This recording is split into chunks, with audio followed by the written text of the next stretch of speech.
नाज़रीन कराम, आप चारों मेहमानों का जी बहुत बहुत शुक्रिया, आप तशरीफ़ लाए। अली मुर्तज़ा शेर खुदा ने अपने नूर चश्म सैयदना इमाम हसन अलैहिस्सलाम को वसीयत फरमाई, मेरे बेटे अहमक की सोबत से परहेज़ करो, वो अपने तौर पर तुम्हें नफ़ा पहुँचाने की कोशिश करेगा मगर नतीजे में तुम्हारा नुकसान कर बैठेगा। नाज़रीन कभी हसूल मुलाजमत के बहुत लोग परेशान हैं।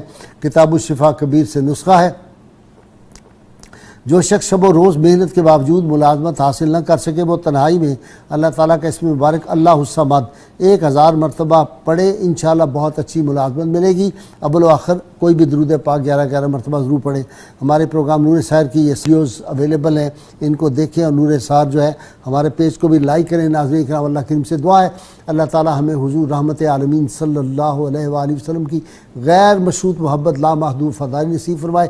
नारे के लिए तैयार हो जाइए ताकि हम अलहाज सलीम हाशमी साहब से नाते सरवर कौनैन सल्लल्लाहु अलैहि वसल्लम सुन सकें। पाकिस्तान का मतलब क्या? ला इलाहा इल्लल्लाह मुहम्मदुर रसूलुल्लाह सल्लल्लाहु अलैहि वसल्लम। जी हाशमी साहब।